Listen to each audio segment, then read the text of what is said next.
남편 등골 빼먹는 년. 짐 다 싸서 내놨으니까 다시는 오지 마라.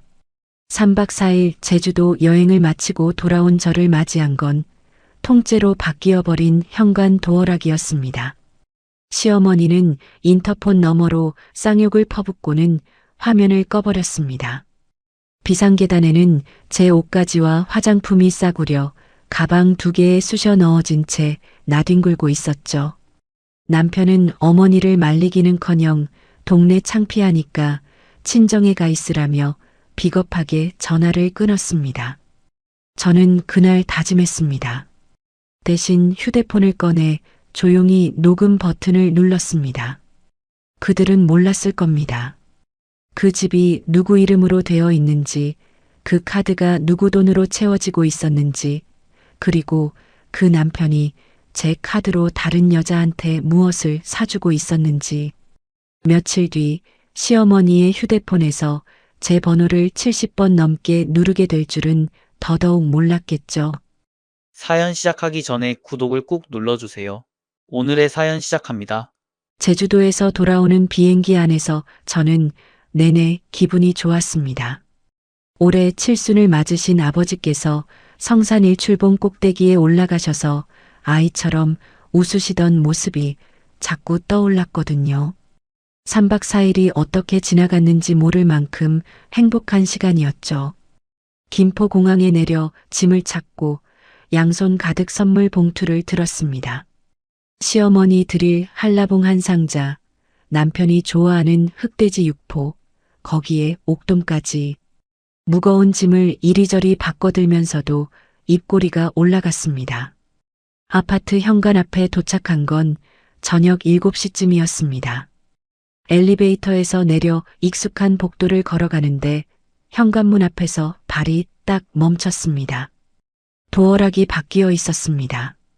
분명 출발 전까지 은색 번호 버튼이 달린 도어락이었는데 지금 현관문에 붙어 있는 건 시커먼 색의 전혀 다른 기계였습니다. 원래 있던 자리에는 나사 구멍이 대여섯 개 뚫려 있었고 그 옆으로 드릴 자국이 지저분하게 남아 있었죠. 뭐야 이게? 저는 중얼거리며 비밀번호를 눌러봤습니다. 삐 하는 거부음만 돌아왔습니다. 한 번 더 눌렀습니다. 삐. 세 번째도 마찬가지였습니다. 손이 떨리기 시작했습니다. 저는 선물 봉투를 바닥에 내려놓고 도어폰 호출 버튼을 꾹 눌렀습니다. 잠시 뒤 작은 화면에 시어머니의 얼굴이 나타났습니다. 이숙자, 올해 68. 평소에도 인상이 험하신 분이었지만 화면 너머로 보이는 그 얼굴은 한 번도 본 적 없을 만큼 일그러져 있었습니다. 어머니, 저 지원이에요. 문이 안 열려서요. 도어락이 왜 이렇게... 시어머니가 화면 속에서 코웃음을 쳤습니다. 왜 이렇게는... 내가 바꿨으니까 그렇지. 네. 어머니, 무슨 말씀이세요? 남편 등골 빼먹으면서 친정 식구들이랑 제주도 놀러 다녀? 그 돈이 다 누구 돈인데? 시어머니가 화면 가까이 얼굴을 들이밀었습니다. 퉁퉁 부은 눈두덩이 위로 핏줄이 선명하게 보였죠. 짐은 다 싸서 비상계단 쪽에 내놨으니까 알아서 가져가. 다시는 이 문 앞에 얼씬도 하지 마라. 어머니. 딸깍. 인터폰이 꺼졌습니다. 저는 멍하니 까만 화면을 들여다봤습니다. 비상계단 문을 열었을 때 시멘트 바닥 위에 값싼 가방 2개가 나뒹굴고 있었습니다. 지퍼가 제대로 안 잠긴 틈 사이로 철 지난 겨울 코트 소매가 삐져나와 있었고 화장품 파우치에서 립스틱 하나가 굴러나와 계단 모서리에 걸려 있었습니다. 제 옷이었습니다. 제 물건이었습니다. 수십 년 동안 모은 것들이 마치 쓰레기 봉투처럼 아무렇게나 쑤셔 넣어져 차가운 콘크리트 바닥 위에 버려져 있었습니다.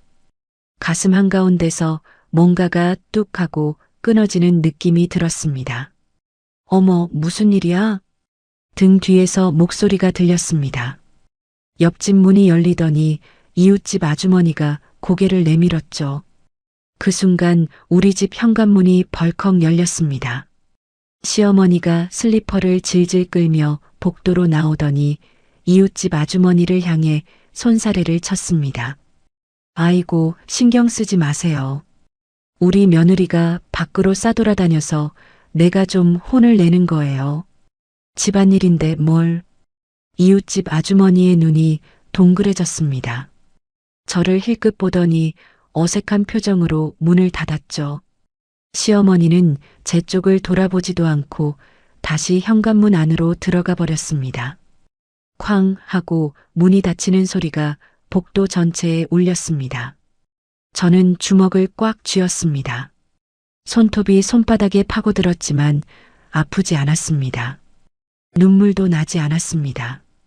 대신 저는 주머니에서 휴대폰을 꺼냈습니다. 카메라를 켜고 새로 달린 도어락을 찍었습니다. 드릴 자국이 남은 문틀도 찍었습니다. 비상계단에 나뒹구는 가방 2개도 바닥에 굴러다니는 립스틱도 하나도 빠짐없이 동영상으로 천천히 촬영했습니다. 그때 현관문 너머로 남편의 목소리가 들렸습니다. 엄마, 지원이 왔어? 복도에서 무슨 소리가 나던데. 박민환. 같은 나이, 올해 39. 방금 퇴근한 모양이었습니다. 왔긴 뭘 와. 내가 짐 다 싸서 내보냈어. 동네 창피하게 복도에서 서성거리고 있더라. 아, 엄마. 진짜 일단 지원이한테 전화 한번 할게. 잠시 뒤 제 휴대폰이 울렸습니다. 남편이었습니다. 여보세요. 야, 지원아. 엄마가 좀 화가 나셨나 본데 일단 오늘은 친정에 가 있어. 내가 나중에 엄마 좀 달래볼게. 뭐라고? 동네 사람들 다 보는데 복도에서 이러면 창피하잖아. 일단 가 있으라고. 저는 전화기를 귀에서 떼고 화면을 내려다봤습니다. 통화 시간이 째깍째깍 올라가고 있었죠. 알았어. 저는 그 한마디만 하고 전화를 끊었습니다. 그리고 녹음 앱을 확인했습니다. 도어폰을 누르기 전부터 켜두었던 녹음이 38분째 돌아가고 있었습니다. 시어머니의 폭언도 남편의 비겁한 말도 전부 깨끗하게 담겨 있었죠. 저는 녹음을 저장하고 휴대폰을 주머니에 넣었습니다. 비상계단에 버려진 가방 2개를 하나씩 들어 올렸습니다. 엘리베이터 버튼을 누르고 기다리는 동안 복도 끝 현관문 너머로 시어머니의 웃음소리가 희미하게 새어나왔습니다. 엘리베이터 문이 열렸습니다. 저는 가방을 끌고 안으로 들어갔습니다. 1층 버튼을 누르고 닫히는 문 사이로 복도를 마지막으로 한번 바라봤습니다. 지하 주차장에 세워둔 제 차 시동을 걸었습니다. 이 차도 제 이름으로 된 차였죠. 아파트 단지를 빠져나가 큰 도로에 올라서자 머릿속이 오히려 맑아졌습니다. 시내의 비즈니스 호텔에 체크인을 하고 방에 들어서자마자 노트북을 켰습니다. 인터넷 등기소에 접속해서 우리 아파트 서류를 떼어봤습니다. 소유자 이름 한 칸에 적힌 3글자. 강지원. 저는 화면 속 제 이름을 손가락으로 천천히 짚어봤습니다. 시어머니도 남편도 이 집이 누구 집인지 한 번도 제대로 확인해 본 적이 없었던 거죠. 노트북 옆에 휴대폰을 꺼내놓고 오늘 녹음한 파일들을 날짜별로 폴더에 정리했습니다. 시어머니의 목소리, 남편의 목소리, 하나하나 파일 이름을 붙여가며 저장했습니다. 호텔 창밖으로 서울의 야경이 반짝이고 있었습니다. 저는 커튼을 치고 책상 앞에 똑바로 앉았습니다. 다음 날 아침이 밝았습니다. 호텔 침대에서 눈을 떴을 때 어젯밤 일이 꿈이었으면 좋겠다는 생각이 잠깐 스쳤습니다. 하지만 베개 옆에 놓인 가방 2개가 현실을 똑똑히 알려주고 있었죠. 저는 세수를 하고 노트북 앞에 앉았습니다. 제일 먼저 한 일은 남편이 쓰고 다니던 가족 카드를 정지시키는 것이었습니다. 카드사 앱에 들어가 분실 신고 버튼을 눌렀습니다. 손가락 한 번 움직이는 것으로 끝이었죠. 그리고 제 통장에서 남편의 마이너스 통장으로 매달 빠져나가던 자동이체도 해지했습니다. 월급만으로는 대출 이자도 못 갚는 사람이 제 돈으로 이자를 메꾸고 있었다는 게 새삼치가 떨렸습니다. 카드 결제 내역을 하나씩 엑셀에 옮기기 시작했습니다. 주유비, 식비, 백화점, 편의점. 한 줄 한 줄 정리하는데 눈에 확 걸리는 항목이 있었습니다. 매달 48만 원씩 빠져나가는 관리비 자동이체. 우리 아파트 관리비는 제가 따로 내고 있었으니 이건 다른 곳이었습니다. 주소를 검색해 보니 시내 한복판에 있는 오피스텔이었죠. 손끝이 차가워졌습니다. 더 내려가 보니까 2달 전 시내 백화점 명품관에서 380만 원짜리 결제 내역이 떡하니 찍혀 있었습니다. 품목은 여성용 가방이었습니다. 저는 380만 원이라는 숫자를 한참 들여다봤습니다. 제가 친정 부모님 제주도 모시고 간다고 했을 때 남편이 뭐라고 했는지 기억이 났거든요. 돈이 나무에서 열려? 요즘 빠듯한 거 몰라? 그 입으로 380만 원짜리 가방을 다른 여자한테 사준 겁니다. 제 카드로요. 저는 휴대폰을 들어 여동생 유진이한테 전화를 걸었습니다. 언니, 무슨 일이야? 아침부터. 유진이의 목소리는 늘 그렇듯 또랑또랑했습니다. 유진아, 나 어젯밤에 쫓겨났어. 뭐? 누가 언니를 쫓아내? 시어머니가 도어락을 바꿔버렸어. 남편은 친정에 가 있으래. 유진이가 한동안 아무 말이 없었습니다. 수화기 너머로 유진이가 크게 숨을 들이쉬는 소리가 들렸죠. 언니, 나 지금 반차 내고 갈게. 어디야? 시내 비즈니스 호텔. 그런데 오기 전에 부탁 하나만 할게. 뭐든 말해. 우리 아파트 주차장에 민환이가 타고 다니는 차 있잖아. 내 이름으로 된 세컨드. 그 차 블랙박스 메모리 카드 좀 빼올 수 있어? 블랙박스? 갑자기 왜? 내 카드로 오피스텔 관리비를 내고 있더라. 380만 원짜리 여자 가방도 사줬어. 유진이가 또 한 번 침묵했습니다. 잠시 뒤 낮고 단단한 목소리가 돌아왔죠. 알았어. 보조키 비번 알려줘. 1시간이면 갈게. 전화를 끊고 저는 다시 엑셀 파일로 돌아갔습니다. 남편의 카드 내역을 한 줄도 빠짐없이 정리했습니다. 오피스텔 관리비가 처음 찍힌 달부터 어제까지 8개월치였습니다. 1시간 반쯤 지났을 때 호텔 방문을 두드리는 소리가 났습니다. 유진이었습니다. 손에 조그만 메모리 카드를 들고 있었죠. 뽑아왔어. 주차장에 아무도 없어서 금방 했어. 유진이가 운동화를 벗으며 방 안으로 들어왔습니다. 언니, 이거 보기 전에 마음 단단히 먹어. 괜찮아. 이미 각오했어. 노트북에 메모리 카드를 꽂고 파일을 열었습니다. 블랙박스 영상이 날짜 순으로 쭉 늘어서 있었습니다. 유진이가 제 옆에 바짝 붙어 앉았습니다. 저는 오피스텔 관리비가 처음 찍힌 달 근처 날짜부터 골라서 재생했습니다. 차 안이 화면에 잡혔습니다. 운전석에 남편이 앉아 있었고 조수석에 긴 생머리의 젊은 여자가 앉아 있었습니다. 오빠, 나 저번에 말한 그 가방 진짜 사줄 거지? 여자가 남편의 팔을 잡아 흔들며 말했습니다. 알았어, 알았어.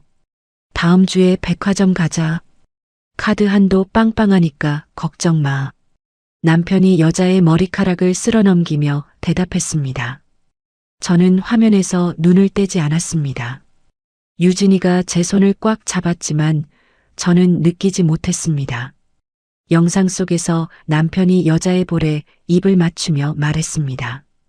지아야, 이번 달 관리비도 내가 넣어 놓을게. 우리 지아 고생하면 안 되지. 김지아.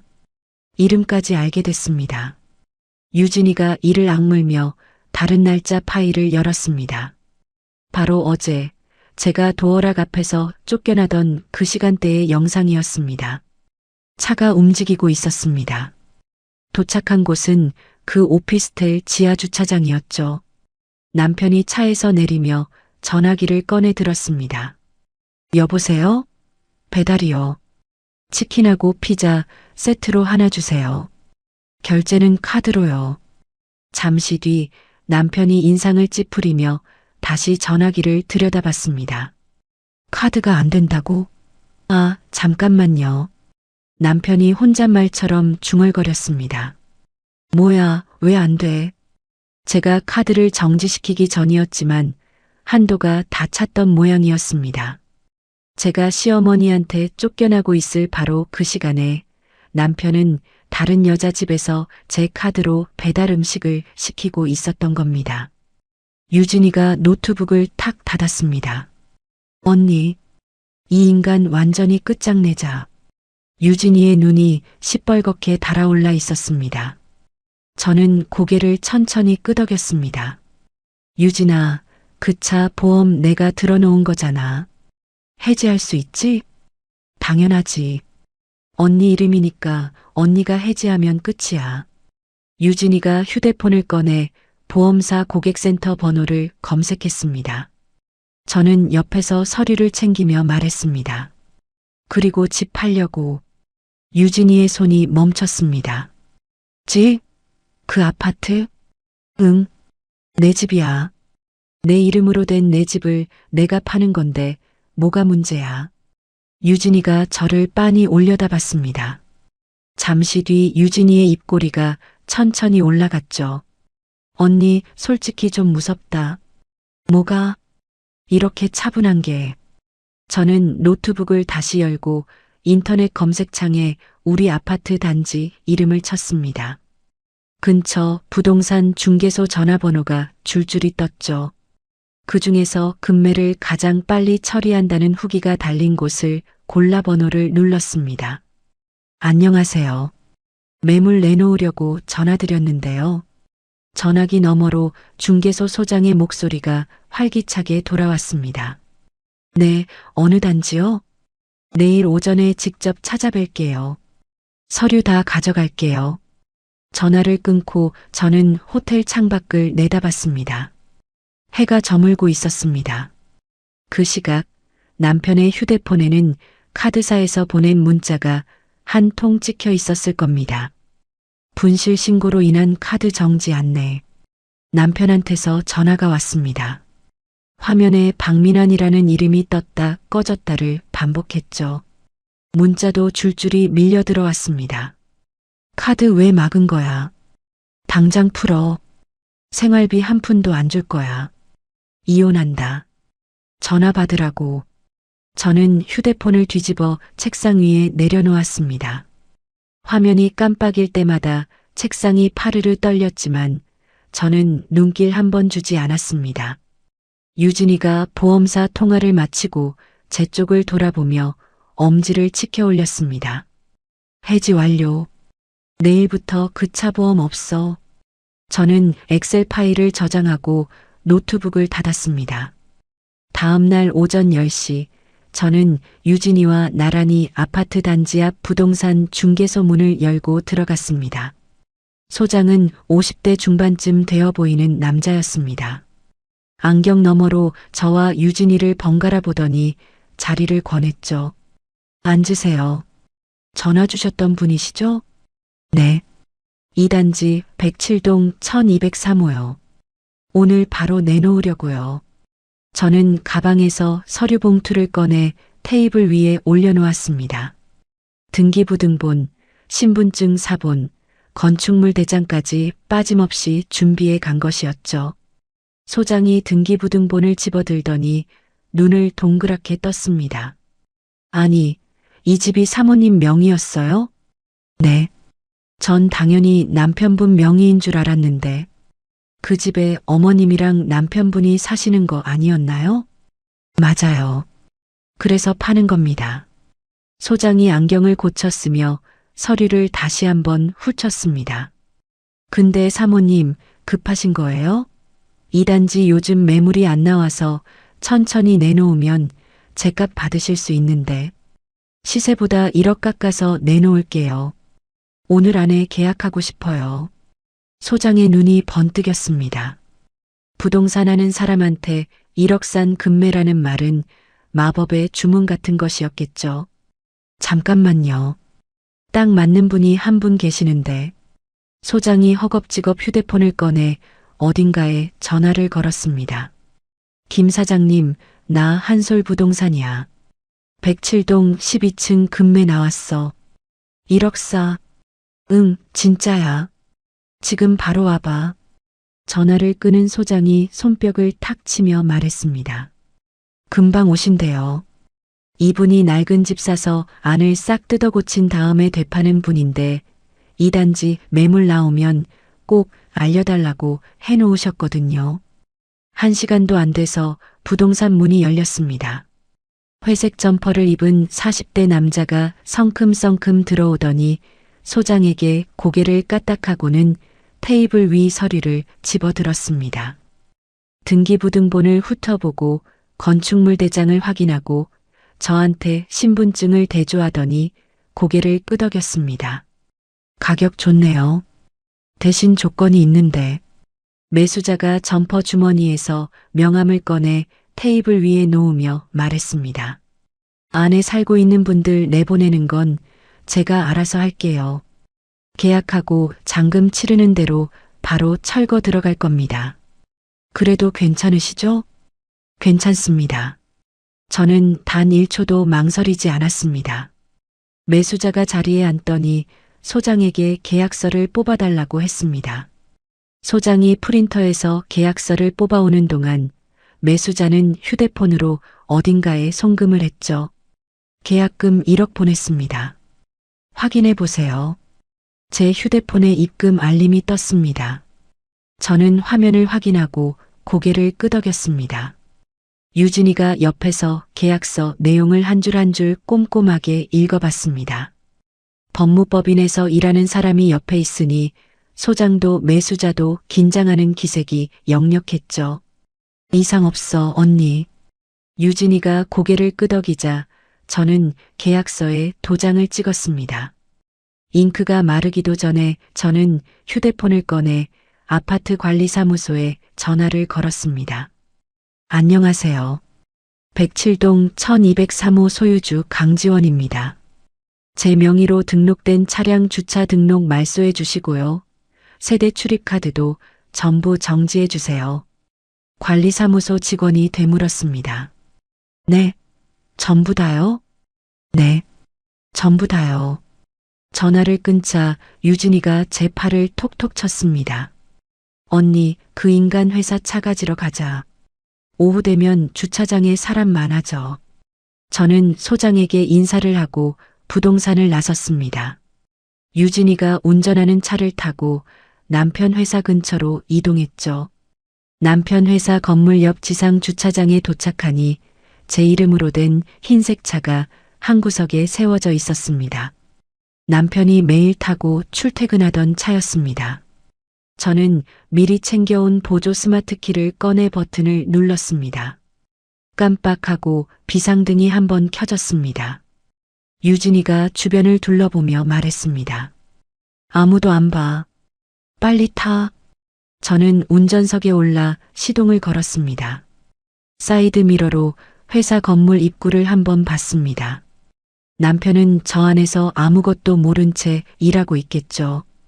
유진이 차를 앞세우고 저는 뒤를 따라 주차장을 빠져나왔습니다. 2대의 차가 나란히 큰 도로에 올라섰습니다. 유진이한테서 전화가 왔습니다. 언니, 그 인간 퇴근하고 주차장 가면 완전 멘붕이겠다. 몰라. 내 차니까. 맞아. 언니 차 언니가 가져가는 건데 뭐. 저는 전화를 끊고 백미러를 한번 봤습니다. 남편 회사 건물이 점점 작아지고 있었습니다. 유진이의 법무법인 사무실에 도착한 건 오후 3시쯤이었습니다. 유진이가 사무실 문을 열고 불을 켜더니 책상 위에 서류 뭉치를 꺼내 놓았습니다. 언니, 어젯밤에 미리 준비해뒀어. 이혼 소장이랑 재산 관련 서류. 벌써? 법무법인 사무장이 언니 동생인데 이 정도는 해야지. 유진이가 의자를 끌어다 제 옆에 앉으며 서류를 한 장씩 펼쳐 보여줬습니다. 일단 불륜 증거가 완벽하니까 이혼 사유는 문제없고 그 인간이 언니 카드로 쓴 오피스텔 관리비, 명품 가방, 이런 거 전부 돌려받을 수 있어. 얼마나 될까? 8개월치 관리비에 가방값까지 합치면 한 800만 원은 넘어. 거기에 위자료 따로. 유진이가 볼펜을 딸깍 누르며 말을 이었습니다. 그리고 그 인간 월급이랑 퇴직금 못 빼돌리게 미리 묶어놔야 해. 내일 아침에 바로 법원에 접수할게. 저는 유진이가 준비한 서류에 하나씩 서명을 했습니다. 펜을 움직일 때마다 마음이 단단해지는 것이 느껴졌죠. 아, 그리고 유진이가 책상 서랍에서 갈색 봉투를 하나 꺼냈습니다. 김지아. 그 여자 오피스텔 주소로 내용 증명이랑 위자료 청구서 보낼 거야. 내일 아침 특급 우편으로. 유진이가 봉투를 톡톡 두드리며 눈을 가늘게 떴습니다. 언니, 이거 받는 순간 그 여자 얼굴 볼만할 거야. 저는 서류를 다 챙기고 사무실 창밖을 내다봤습니다. 해가 뉘엿뉘엿 넘어가고 있었습니다. 바로 그 시각 퇴근한 남편이 텅 빈 주차 구역 앞에 서 있었을 겁니다. 공동현관 출입카드가 먹통이 되어 경비실 앞에서 실랑이를 벌이고 있었을지도 모르죠. 저는 호텔로 돌아가는 택시 안에서 눈을 감았습니다. 내일이면 잔금이 들어오고 그 집은 완전히 다른 사람의 것이 됩니다. 다음 날 오전 11시 저는 매수자와 함께 은행 창구에 나란히 앉았습니다. 잔금이 제 통장으로 들어오는 것을 확인하고 법무사가 준비해 온 서류에 마지막 도장을 찍었습니다. 이제 107동 1203호는 제 집이 아니었습니다. 매수자가 서류를 챙겨 넣으며 저를 돌아봤습니다. 오늘 바로 들어갈 건데 안에 계신 분들이 문을 안 열어주면 열쇠 기사 불러도 되겠죠? 그럼요. 제가 동의서 써드릴게요. 저는 미리 준비해간 동의서에 서명을 하고 매수자에게 건넸습니다. 매수자는 동의서를 받아들고 바로 전화를 걸었죠. 여기야. 107동 1203호. 열쇠 기사랑 철거팀 다 데리고 와. 1시간 안에. 은행을 나선 저는 유진이가 기다리고 있는 카페로 갔습니다. 유진이는 아이스 커피를 2잔 시켜놓고 있었죠. 끝났어? 응. 다 넘겼어. 유진이가 커피를 밀어주며 물었습니다. 언니 안 볼 거야? 그 장면. 안 봐도 돼. 상상만으로 충분해. 저는 빨대를 입에 물고 커피를 한 모금 마셨습니다. 차가운 것이 목을 타고 내려갔지만 머릿속은 아파트 현관 앞 풍경을 떠올리고 있었죠. 바로 그 시각 107동 12층 복도에는 매수자와 열쇠 기사 그리고 작업복을 입은 철거 인부 4명이 줄줄이 서 있었을 겁니다. 열쇠 기사가 전동 드릴을 꺼내 들었겠죠. 시어머니가 달아놓은 새 도어락에 드릴 날이 박히는 소리가 복도를 가득 채웠을 겁니다. 쇠가 갈리는 날카로운 소리, 나사가 빠지며 딸깍거리는 소리. 그리고 문이 열렸겠죠. 시어머니는 그 시간이면 거실 소파에서 텔레비전을 보고 계셨을 겁니다. 아니면 늦잠을 자고 막 일어나셨을 수도 있죠. 낯선 사람 5~6명이 현관문으로 우르르 들어오는 걸 보고 시어머니가 비명을 질렀을 겁니다. 도둑이야. 강도야. 매수자가 계약서와 신분증을 내밀었겠죠. 강도 아닙니다. 저 이 집 새 주인이에요. 여기 계약서 보시면 아시겠지만 이 집 어제부로 제 겁니다. 철거 공사 들어갈 거니까 나가주셔야 합니다. 시어머니가 계약서를 쳐다보지도 않고 악을 썼을 겁니다. 무슨 소리야? 여기 내 아들 집이야. 당장 나가. 시어머니는 분명 경찰에 전화를 했을 겁니다. 덜덜 떨리는 손으로 112를 누르며 우리 집에 강도가 들었다고 소리를 질렀겠죠. 경찰이 왔을 겁니다. 올 수밖에 없었겠죠. 하지만 매수자가 내민 서류를 확인한 경찰은 고개를 저었을 겁니다. 어르신, 이건 저희가 어떻게 할 수 있는 문제가 아닙니다. 서류상 이분이 새 집주인이 맞거든요. 민사 문제는 당사자끼리 해결하셔야 합니다. 시어머니가 경찰의 소매를 붙잡고 매달렸을 겁니다. 아니에요. 이건 사기야. 우리 아들한테 확인해봐요. 어르신, 등기가 이미 넘어간 걸 저희가 막을 수는 없습니다. 죄송합니다. 경찰이 돌아가고 나면 철거가 시작되었을 겁니다. 햄머드릴 이 거실 바닥을 찍는 굉음이 온 집안을 뒤흔들었겠죠. 장판이 뜯겨나가고 시멘트 가루가 뿌옇게 날리는 그 한복판에서 시어머니는 기침을 해대며 안방으로 도망쳤을 겁니다.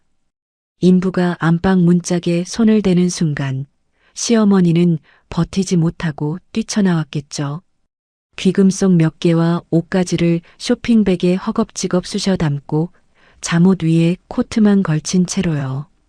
며칠 전 제가 그랬던 것처럼 시어머니도 가방을 끌고 그 집에서 쫓겨났을 겁니다. 다만 저는 조용히 걸어 나왔고 시어머니는 복도에 주저앉아 울부짖었다는 것이 다를 뿐이죠. 유진이가 제 앞에서 손가락을 까딱거렸습니다. 언니 무슨 생각해? 아무것도. 거짓말. 입꼬리 올라갔잖아. 저는 커피잔을 내려놓고 휴대폰을 꺼내봤습니다. 부재중 전화가 가득 차 있었습니다. 시어머니 번호, 남편 번호가 번갈아가며 화면을 꽉 채우고 있었죠. 한 통, 두 통 세다가 그만뒀습니다. 이미 70통이 넘어 있었거든요. 문자도 줄줄이 들어와 있었습니다. 지원아, 이게 무슨 짓이야? 당장 전화해. 집에 이상한 사람들이 들이닥쳤어. 엄마가 쫓겨났다고. 제발 전화 좀 받아. 미치겠어. 저는 문자를 하나하나 읽었습니다. 천천히 꼼꼼하게요. 유진이가 제 어깨 너머로 화면을 보더니 코웃음을 쳤습니다. 이제야 정신이 드나 보네. 늦었지만. 저는 문자를 다 읽고 나서 휴대폰 옆면의 버튼을 길게 눌렀습니다. 화면이 까맣게 꺼졌습니다.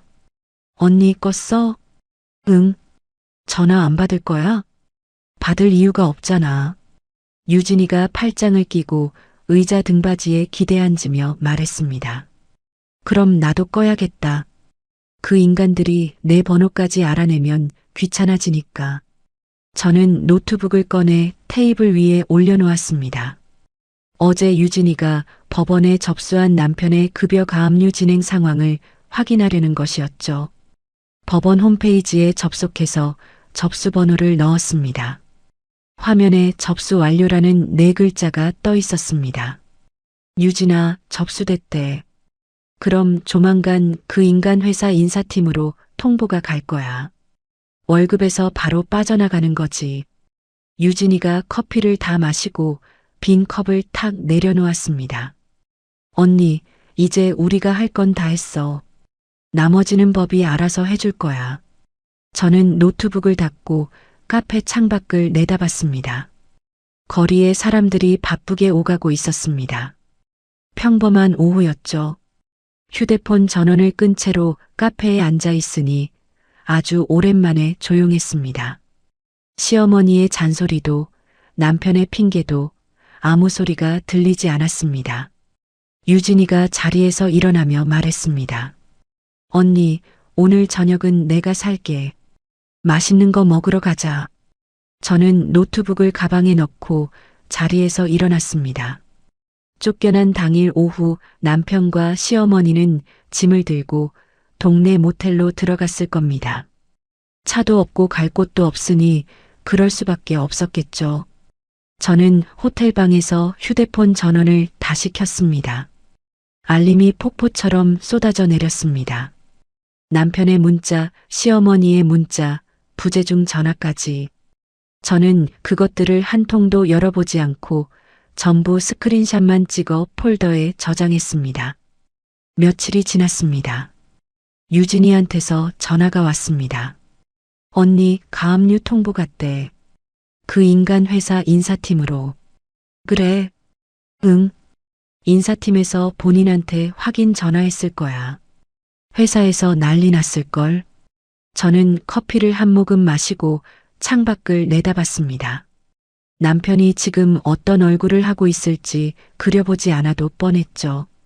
그로부터 이틀 뒤 남편한테서 이메일이 한 통 왔습니다. 제목은 없었고 본문에는 길고 긴 글이 적혀 있었습니다. 지원아, 내가 잘못했어. 모든 걸 돌려놓을게. 제발 한 번만 만나자. 직접 만나서 이야기하고 싶어. 이메일 끝에는 모텔 근처 카페 이름과 주소가 적혀 있었습니다. 저는 이메일을 읽고 나서 유진이에게 전화를 걸었습니다. 유진아, 그 인간이 만나자고 하는데 언니 혼자 가면 안 돼. 나도 같이 갈게. 그러려고 전화한 거야. 언제? 내일 오후 2시. 모텔 근처 카페래. 유진이가 잠시 뜸을 들이더니 말했습니다. 언니 서류 다 챙겨가. 협의 이혼 서류랑 공증 서류. 그 자리에서 끝내자. 다음 날 오후 1시 40분 저는 유진이와 함께 카페에 먼저 도착했습니다. 구석 자리에 나란히 앉아 서류 봉투를 테이블 밑에 올려놓았죠. 2시가 조금 넘어서 카페 유리문이 열렸습니다. 남편이 먼저 들어왔습니다. 불과 며칠 사이에 사람이 이렇게 달라질 수 있구나 싶었습니다. 광대뼈가 불쑥 튀어나와 있었고 눈 밑에 시커먼 그늘이 내려앉아 있었죠. 면도를 안 한 턱에 수염이 거칠게 자라나 있었고 구겨진 셔츠에서 빨지 않은 옷 냄새가 풍겼습니다. 남편 뒤로 시어머니가 따라 들어왔습니다. 코트 안에 잠옷 바지가 그대로 보였고 부은 눈으로 카페 안을 두리번거리다가 저를 발견하고는 터벅터벅 걸어왔습니다. 두 사람이 제 맞은편에 앉았습니다. 남편이 고개를 숙인 채 입을 열려는 순간 저는 서류 봉투를 테이블 위로 꺼내 올렸습니다. 봉투 안에서 사진을 한 장 한 장 꺼내 테이블 위에 늘어놓았습니다. 블랙박스에서 캡처한 사진이었죠. 남편이 조수석에 젊은 여자 머리를 쓸어넘기는 사진, 여자의 볼에 입을 맞추는 사진, 오피스텔 지하 주차장에 차를 세우는 사진, 남편의 얼굴에서 핏기가 쭉 빠졌습니다. 저는 사진 옆에 엑셀로 정리한 카드 내역서를 나란히 놓았습니다. 8개월치 오피스텔 관리비, 내 카드에서 나갔어. 380만 원짜리 가방도 내 카드야. 남편이 입술을 달싹거렸지만 소리가 나오지 않았습니다. 저는 마지막으로 종이 한 장을 더 꺼내 테이블 위에 올려놓았습니다. 이건 회사로 들어간 급여 가압류 서류 사본이야. 이미 접수 끝났어. 남편이 떨리는 손으로 서류를 집어들었습니다. 종이를 쥔 손가락 끝이 하얗게 질려 있었죠. 지원아. 이건 위자료 5천만 원. 그리고 내 카드에서 뺏은 돈 전부 토해내. 남편이 고개를 들어 저를 봤습니다. 입술이 바들바들 떨리고 있었습니다. 그 돈을 어떻게 당장 못 내겠으면 소송 길게 끌어도 돼. 대신 이 사진이랑 녹음 파일, 회사 게시판이랑 시댁 친척들 단톡방에 다 올릴 거야. 남편의 눈이 커졌습니다. 입이 벌어졌다 닫혔다를 반복했죠. 그때 시어머니가 테이블을 탁 치며 몸을 일으켰습니다. 인연이 감히 내 아들 앞길을 막아. 시어머니가 손가락으로 제 얼굴을 가리키며 소리를 질렀습니다. 미나니가 바람을 핀 건 네가 며느리꾸시를 못했으니까 그런 거야. 네가 잘했으면 왜 바깥 처자를 만나? 유진이가 자리에서 천천히 일어났습니다. 시어머니를 똑바로 바라보며 입을 열었죠. 어머님, 그만하시는 게 좋을 겁니다. 뭐, 네가 뭔데 나한테 이래라 저래라야. 저 법무법인 사무장이에요. 어머님이 언니 집 도어락 뜯고 짐을 내다 버린 거 주거침입이랑 모욕죄로 고소 들어가면 전과 기록 남습니다. 합의금 같은 거 없이 바로 형사고소 넣을 거예요. 시어머니의 삿대질이 멈췄습니다. 유진이가 한 발짝 다가서며 말을 이었습니다. 그리고 우리 언니가 녹음한 거 다 있어요. 현관문 앞에서 며느리한테 욕하신 거, 이웃한테 거짓말하신 거 전부요. 여기서 한마디만 더 하시면 그것도 증거에 추가됩니다. 시어머니가 입을 벌렸다 닫았습니다. 손가락이 허공에서 흔들리다가 천천히 내려갔죠. 시어머니는 말없이 다시 의자에 주저앉았습니다. 카페 안이 조용해졌습니다. 주변 테이블에 앉아있던 손님들이 슬슬 눈치를 보고 있었죠.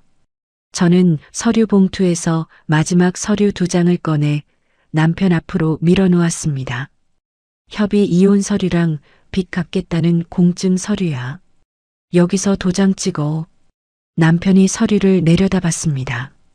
한참을 꼼짝도 하지 않고 앉아 있었죠. 안 찍으면 소송으로 간다. 길게 가면 퇴직금까지 다 묶여. 지금 월급도 가압류 들어가 있는데 거기에 퇴직금까지 날리고 싶어? 남편의 어깨가 축 처졌습니다. 떨리는 손으로 주머니에서 볼펜을 꺼냈습니다. 서류 위에 볼펜을 대는데 촉이 종이 위에서 덜덜 떨려 글씨가 삐뚤삐뚤 그려졌죠. 1장, 2장. 남편이 서명을 마쳤습니다. 저는 서류를 확인하고 봉투에 넣었습니다. 의자를 밀고 자리에서 일어났죠. 등 뒤에서 시어머니가 가슴을 치는 소리가 들렸습니다. 아이고, 아이고, 내 팔자야. 이 못된 년이 내 아들을 이렇게 만들어놨어.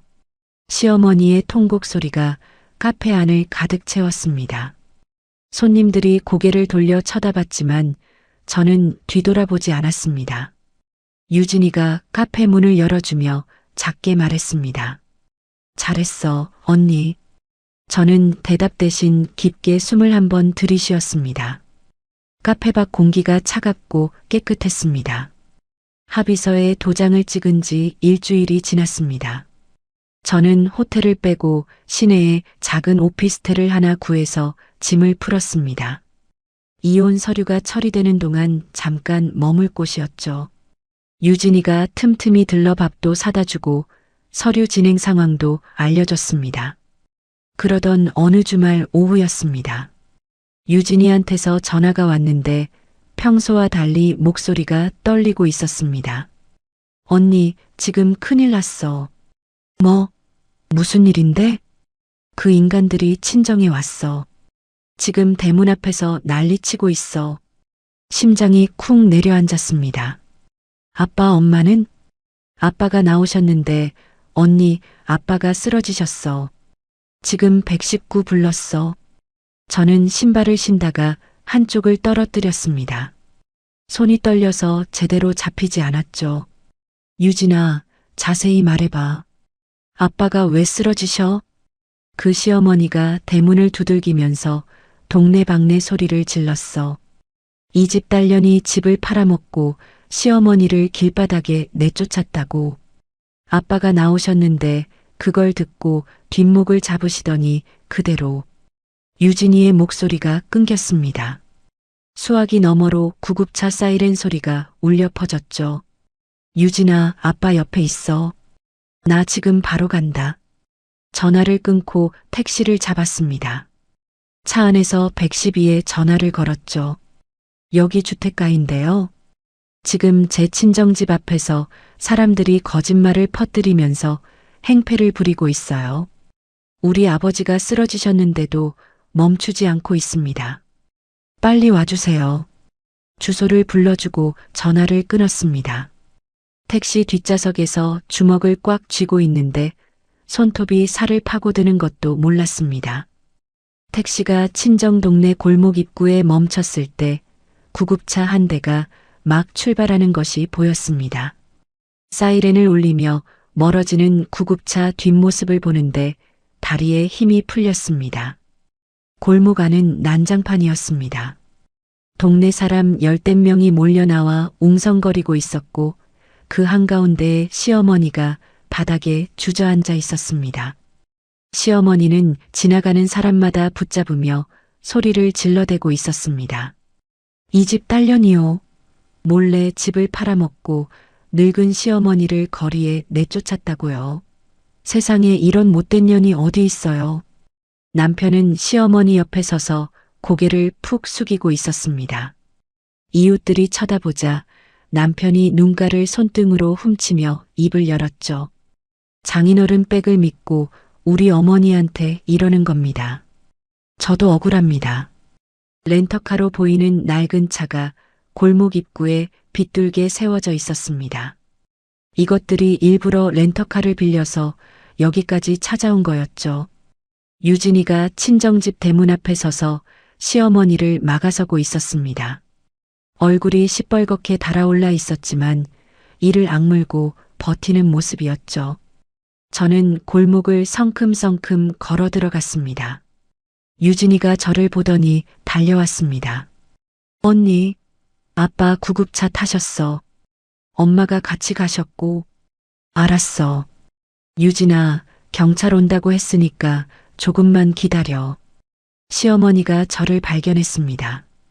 바닥에서 벌떡 일어나더니 손가락을 쭉 뻗어 제 얼굴을 가리켰죠. 왔어.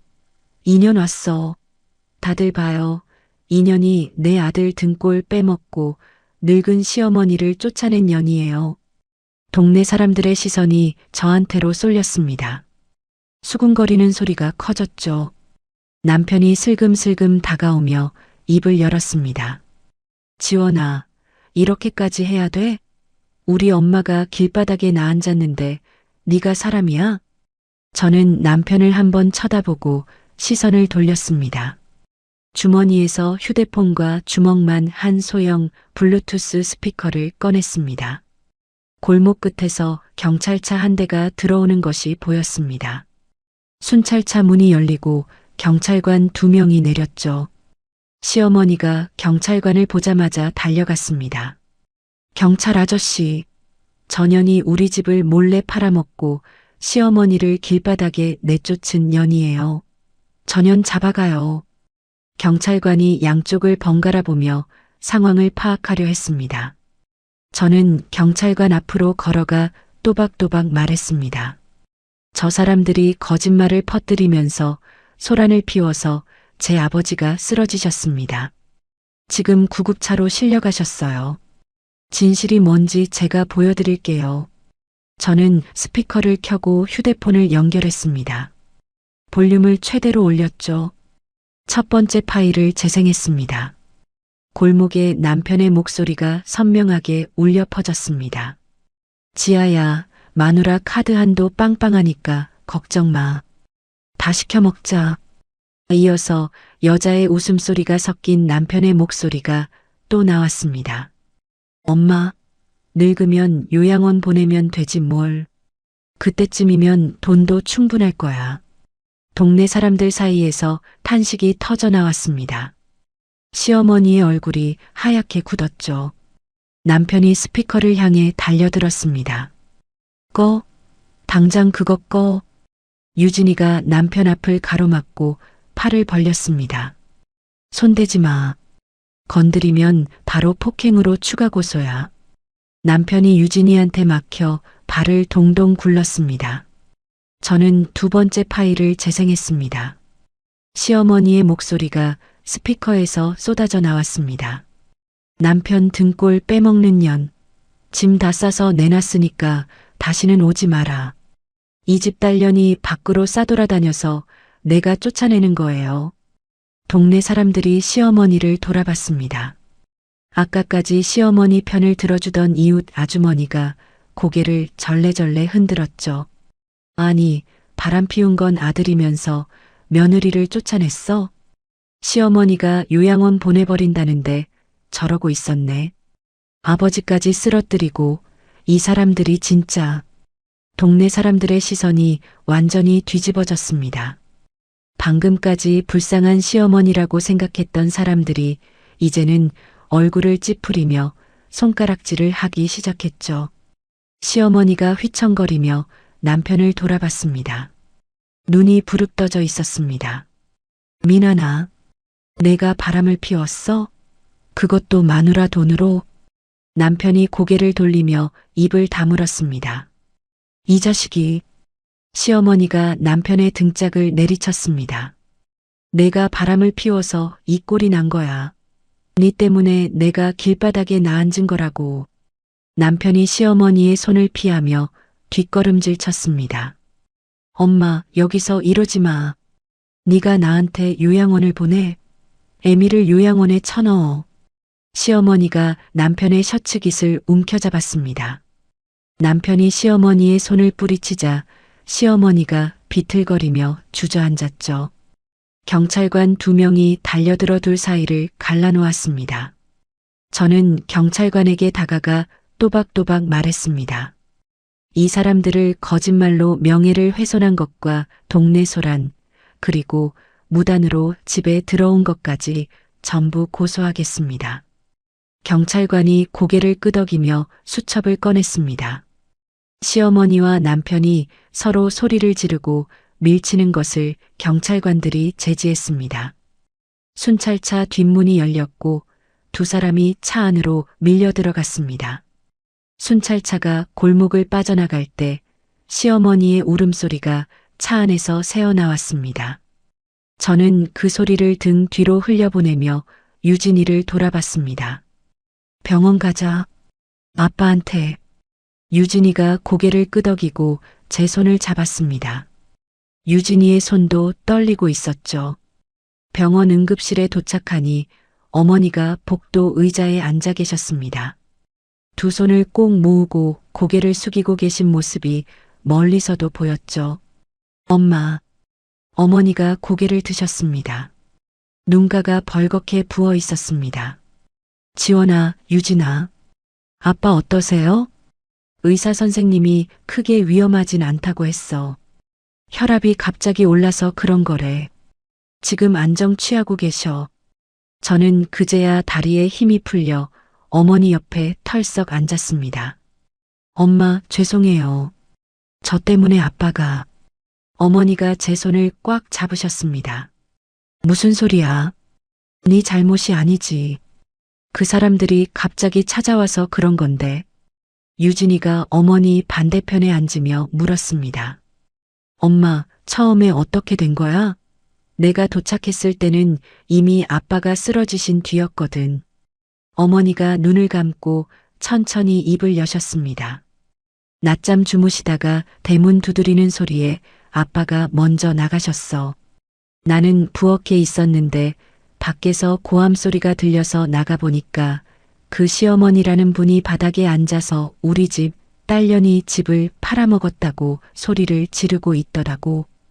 어머니의 목소리가 가늘게 떨렸습니다. 아빠가 무슨 소리냐고 하시니까 그 사위라는 사람이 장인어른 백을 믿고 이런다면서 눈물까지 짜는 거야. 동네 사람들이 다 나와서 보고 있는데 아빠가 그걸 보시더니 뒷목을 잡으시고 어머니가 말을 잇지 못하셨습니다. 유진이가 어머니의 등을 쓸어들이며 말했습니다. 엄마, 괜찮아. 경찰이 데려갔어. 이제 안 와. 저는 복도 창밖을 바라봤습니다. 해가 지고 있었습니다.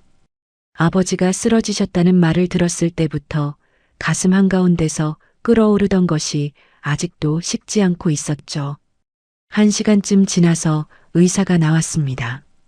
보호자분이시죠? 많이 놀라셨겠지만 큰 문제는 아닙니다. 혈압이 급격하게 올라서 일시적으로 쓰러지신 건데 지금은 안정되셨어요. 하루 정도 경과를 보고 퇴원하셔도 됩니다. 감사합니다. 병실로 들어가니 아버지가 침대에 누워 계셨습니다. 팔에 링거줄이 꽂혀 있었고 얼굴이 창백하셨죠. 아빠, 아버지가 눈을 뜨셨습니다. 저를 보시더니 힘없이 웃으셨죠. 왔어, 지원아. 아빠 몸은 좀 어떠세요? 괜찮다. 별거 아니야. 아버지가 링거줄이 꽂힌 손을 들어 제 머리를 쓰다듬으셨습니다. 아빠 걱정은 하지 마. 네가 고생이 많았구나. 그 한마디에 참고 있던 눈물이 터졌습니다. 아버지 손을 잡고 고개를 숙이는데 눈물이 뚝뚝 떨어져 이불 위에 얼룩을 만들었죠. 유진이도 침대 반대편에서 코를 훌쩍거렸습니다. 아빠, 나도 있어. 그래, 우리 유진이도 왔네. 아버지가 유진이의 손도 잡으셨습니다. 울지 마라, 둘 다. 아빠는 멀쩡해. 어머니가 병실 문 앞에 서서 우리 셋을 바라보고 계셨습니다. 눈물을 닦으시면서도 입가에 안도하는 기색이 살짝 비쳤죠. 밤이 깊어지자 어머니와 유진이를 먼저 보냈습니다. 저는 아버지 곁에 남아 간이의자에 앉았죠. 아버지가 천장을 바라보시며 조용히 말씀하셨습니다. 지원아. 네, 아빠. 그 사람들 일은 네가 알아서 잘 처리한 거지? 네. 다 끝났어요. 이혼 서류도 받았고 경찰 고소도 했어요. 아버지가 고개를 천천히 끄덕이셨습니다. 잘했다. 우리 딸 고생 많았어. 아빠야말로 고생하셨죠. 죄송해요, 진짜. 사과하지 마라. 네 잘못이 아닌 걸 왜 네가 사과를 해? 아버지가 돌아누우시며 말씀하셨습니다. 이제 됐으니까 푹 자. 내일 아빠 퇴원하면 맛있는 거 먹으러 가자. 네, 아빠. 아버지가 눈을 감으셨습니다. 곧 고른 숨소리가 들려왔죠. 저는 간이의자 등받이에 머리를 기대고 휴대폰을 꺼냈습니다. 유진이한테서 문자가 와 있었습니다. 언니, 파출소에서 연락 왔어. 그 둘 줘서 작성하고 나왔대. 시어머니가 파출소에서도 소리를 질러서 경찰들이 혀를 찼다더라. 저는 문자를 읽고 휴대폰을 무릎 위에 내려놓았습니다. 다음 문자가 또 왔습니다. 그리고 김지아 위자료 소송 결과 곧 나온대. 변호사님이 거의 확정적이래. 저는 짧게 답장을 보냈습니다. 고마워, 유진아. 오늘 수고했어. 푹 자. 휴대폰을 주머니에 넣고 아버지의 잠든 얼굴을 바라봤습니다. 링거줄 아래로 아버지의 가슴이 천천히 오르내리고 있었습니다. 저는 아버지의 이불을 끌어올려 어깨까지 덮어드렸습니다. 병실 창으로 가로등 불빛이 길게 들어와 바닥에 줄무늬를 만들고 있었죠. 간이의자가 딱딱했지만 상관없었습니다. 아버지 곁에 있다는 것만으로 충분했으니까요. 아버지는 다음 날 무사히 퇴원하셨습니다. 병원 현관을 나서시면서 기지개를 한번 크게 켜시더니 멀쩡하다고 호들갑 떨지 말라고 하셨죠. 그 뒤로 몇 주 동안 법원에서 소식이 하나둘 날아왔습니다. 먼저 남편이 제 카드로 쓴 돈을 돌려내라는 소송에서 졌습니다. 오피스텔 관리비 8개월치 380만 원짜리 가방값 이것저것 합쳐서 법원이 전액 돌려주라고 판결을 내렸죠. 위자료 소송도 끝났습니다. 블랙박스 영상과 카드 내역이 워낙 명백했으니 남편이 버틸 재간이 없었을 겁니다. 상간녀 김지아한테도 위자료 판결이 나왔습니다. 유진이가 전화로 알려줬죠. 언니, 김지아 위자료 확정됐어.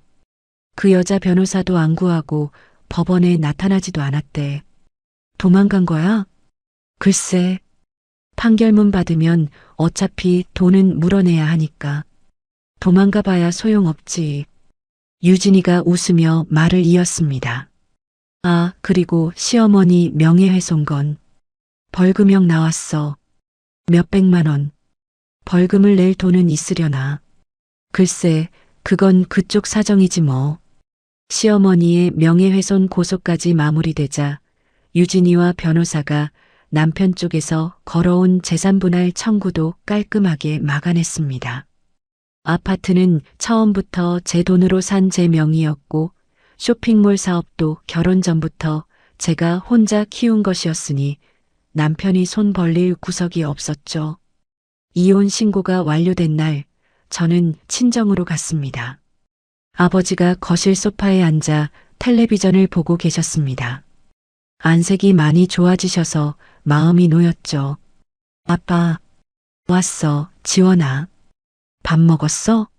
아직이요. 엄마가 부엌에서 된장찌개 끓이고 있어. 같이 먹자. 저는 아버지 옆에 앉았습니다. 가방에서 서류를 한 장 꺼내 아버지 앞에 놓았죠.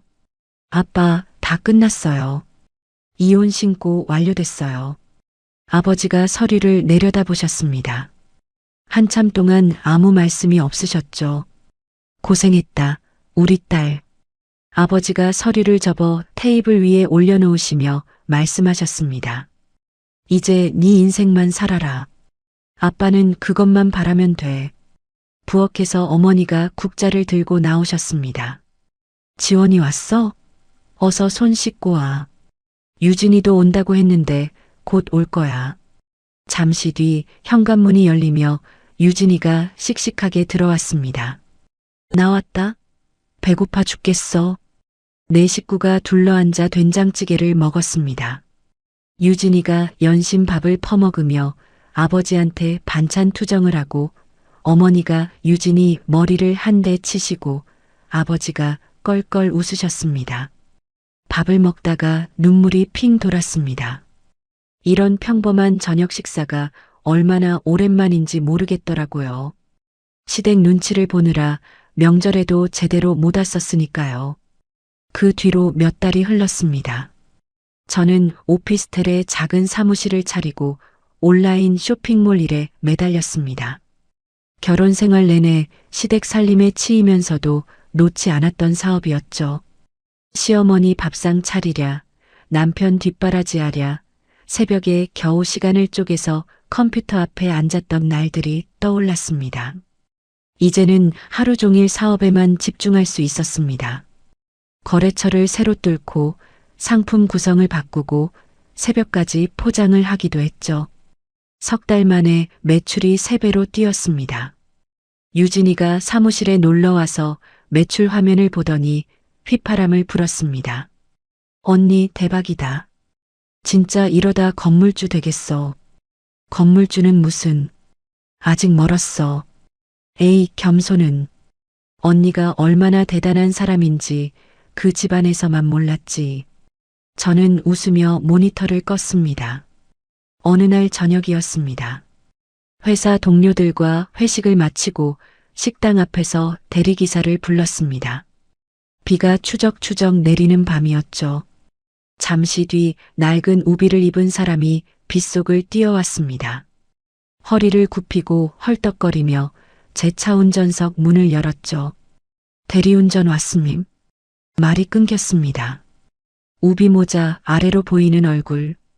광대뼈가 더 깊게 패여 있었고 볼이 쑥 들어가 있었습니다. 수염이 지저분하게 자라 있었고 우비 소매 밑으로 보이는 손목이 앙상했죠. 박민환이었습니다. 남편이, 아니 전 남편이 저를 알아봤습니다. 우비 모자 아래로 보이는 눈이 크게 벌어졌죠. 저는 코트 주머니에 손을 넣은 채 서 있었습니다. 비가 코트 어깨 위로 떨어졌지만 움직이지 않았습니다. 박민환의 얼굴이 시뻘겋게 달아올랐습니다. 입을 벌렸다 닫았다를 2번 반복하더니 운전석 문을 잡고 있던 손을 놓았습니다. 아무 말도 하지 못하고 고개를 푹 숙이더니 돌아섰습니다. 낡은 우비가 빗줄기에 찰싹찰싹 맞으며 어두운 골목 쪽으로 멀어져 갔죠. 저는 그 뒷모습을 바라봤습니다. 동정심 같은 건 없었습니다. 제 카드로 다른 여자한테 가방을 사주던 사람, 어머니를 요양원에 보내자고 킥킥거리던 사람, 제가 쫓겨나는데 친정에 가 있으라고 했던 사람, 비에 젖은 우비가 가로등 불빛 아래에서 한번 번뜩이더니 골목 모퉁이를 돌아 사라졌습니다. 저는 휴대폰을 꺼내 다른 다른 대리기사를 불렀습니다. 다음 주말 오후 저는 유진이와 함께 친정 부모님을 모시고 교회의 정원 카페에 갔습니다. 마당에 꽃이 활짝 피어 있었고 나무 그늘 아래 테이블이 놓여 있었죠. 아버지가 따뜻한 차를 한 모금 드시고는 마당을 둘러보시며 말씀하셨습니다. 여기 좋다. 공기도 맑고. 어머니가 유진이한테 케이크를 잘라 접시에 담아주셨습니다. 유진아, 많이 먹어. 얼굴이 말랐어. 엄마, 나 안 말랐거든. 이게 원래 내 얼굴이야. 뭐가 원래 얼굴이야. 밥을 제대로 먹어야지. 유진이가 볼을 부풀리며 케이크를 한 입 크게 베어 물었습니다. 아버지가 웃으셨고 어머니도 웃으셨죠. 저는 찻잔을 두 손으로 감싸 쥐고 가족들의 얼굴을 하나하나 바라봤습니다. 아버지의 주름진 눈과 어머니의 잔잔한 미소, 유진이의 빵빵한 볼, 따뜻한 차, 김이 손가락 사이로 모락모락 올라왔습니다. 강지원. 제 이름 석자가 다시 온전히 제 것이 된 기분이었습니다. 여러분, 지원 씨의 기가 막힌 이야기 어떠셨나요? 누군가는 말할지도 모릅니다. 너무 매정한 거 아니냐고, 시어머니한테 한 번쯤은 기회를 줄 수도 있지 않았냐고요. 하지만 생각해 보세요. 수십 년 동안 참고 또 참았던 사람이 제 집에서 쫓겨나 비상계단에 버려진 자기 짐을 마주했을 때 어떤 기분이었을지요. 지원이는 울면서 매달리지 않았습니다. 소리 지르며 싸우지도 않았죠. 대신 자기 이름으로 된 것들을 하나씩 되찾아왔을 뿐입니다. 집도, 차도, 카드도 전부 처음부터 지원이의 것이었습니다. 그걸 당연하게 여기며 기생하던 사람들이 어느 날 갑자기 모든 것을 잃었을 때 비로소 깨달은 거죠. 그동안 자기들이 누리고 있던 것이 누구의 희생 위에 서 있었는지를요. 세상에 영원한 호구는 없습니다. 오늘 이 이야기를 들으시는 분들 중에 혹시 지금 참고 계신 분이 있다면 이 한마디만 기억해 주세요. 당신의 이름으로 된 인생은 당신만이 지킬 수 있습니다. 이야기를 끝까지 들어주신 분이 계시다면 잘 들었다고 댓글 하나만 남겨주세요. 감사합니다.